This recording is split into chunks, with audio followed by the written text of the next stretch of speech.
વડિયા તાલુકાના બાટવા દેવડી સ્ટેશન વાવડીના સીમ વિસ્તારમાં અનધિકૃત રીતે ટાયર બાળવાનું કારખાનું ચાલી રહ્યું હોવાની ફરિયાદ સામે આવી છે। આ બાબતે બાટવા દેવડી સ્ટેશન વાવડીના ગ્રામજનોએ વડિયા મામલતદારને આવેદનપત્ર આપી કાર્યવાહી કરવાની માંગ ઉઠાવી છે। ગ્રામજનોના જણાવ્યા મુજબ આ કારખાનામાં ટાયર બાળીને ઓઇલ બનાવવામાં આવતું હોવાનો શંકા વ્યક્ત કરવામાં આવી રહ્યો છે, જેના કારણે ઝેરી ધુમાડો હવામાં ફેલાઈ રહ્યો છે અને આસપાસની ખેતીની જમીન તેમજ પાણી પ્રદૂષિત થઈ રહ્યા હોવાની ભીતિ ઊભી થઈ છે। ગ્રામજનો કહે છે કે આ પ્રદૂષણના કારણે આરોગ્ય પર પણ ગંભીર અસર પડી શકે છે, જેથી તંત્ર વહેલી તકે તપાસ કરી આ અનધિકૃત કારખાનું બંધ કરે તેવી માંગ ઉઠી છે। આજરોજ અમે આજુબાજુના ખેડૂતોને સાથે રાખી આજુબાજુના ખેડૂતોની ફરિયાદને આધારે વડિયા મામલતદાર સાહેબ શ્રીને એક આવેદન આપેલું છે। વડિયા તેમ સ્ટેશન વાવડી બાટવા દેવડીની કાચી સડક ઉપર જે જૂનો માર્ગ છે ત્યાં બંને ગામના સીમાડે એક ટાયર બાળવાનું કારખાનું ઘણો ટાઈમથી ચાલી રહ્યું છે।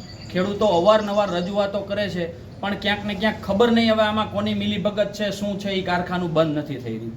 આની પહેલાં પણ મામલતદાર સાહેબની સરપ્રાઇઝ વિઝિટ થઈ હતી, સાહેબે કાગળ ઉપર સીલ પણ કરેલું છે, છતાં પણ આ ખેડૂતોના કહેવા મુજબ કે 2 દિવસ પહેલાં કે 1 દિવસ પહેલાં ત્યાં ટાયર પાછા બને છે, ટૂંકમાં વગાડવાનું કામ શરૂ થયું છે, ગાડી ટૂંકમાં ઉતરેલી છે।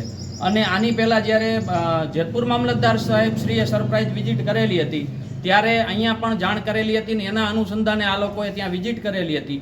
એ દરમિયાન એ ભાઈએ, એ જે માલિક છે, એમણે એક બાટવા દેવડીના લગભગ ખેડૂત છે, એમને એક ધમકીભર્યો ફોન પણ કરેલો હતો કે જો તમે ભાઈ આમાંથી હટી નહીં જાઓ તો અમે તમારા હાથ પગ ભાંગી નાખશું। અને ફરિયાદના આધારે વડિયા પોલીસ સ્ટેશને એક્શન પણ લીધેલા અને ત્યારબાદ એવી સમજૂતી થઈ કે ભાઈ તમે ફરિયાદ પાછી ખેંચી લો અને અમે આ કારખાનું સદંતર બંધ કરી દેશું। ફરિયાદ પાછી ખેંચી લીધા પછી આ કારખાનું પૂર્વવત ચાલુ થઈ ગયું છે। સાહેબ તમે આવો, અને આ ગુજરાતમાં હું માનું છું ત્યાં સુધી ટાયર બાળવાનું કારખાનું એલાઉડ જ નથી, કોઈ પણ જગ્યાએ ચાલી ન શકે, કારણ કે આ જોખમી પ્રદૂષણ ફેલાવી રહ્યું છે। પાણીનું પ્રદૂષણ તો થઈ રહ્યું છે, પણ સાથે સાથે હવાની અંદર જે પ્રદૂષણ થઈ રહ્યું છે, રાતની અંદર સ્ટેશન વાવડી હોય કે આજુબાજુના ગુંદાળા ગામ સુધી ટૂંકમાં એની સ્મેલ, મતલબ એની ખરાબ દુર્ગંધ આવી રહી છે। આજની તારીખમાં પણ તમે ત્યાં જઈને ત્યાંથી તમે પસાર થશો તો દુર્ગંધ આવે છે। તો આ હવાની અંદર જે પ્રદૂષણ ફેલાઈ રહ્યું છે એમાંથી લોકોને જાનહાનિ, લોકોની આરોગ્ય સાથે કાયદેસર ચેડા કરવાનું કામ થઈ રહ્યું છે।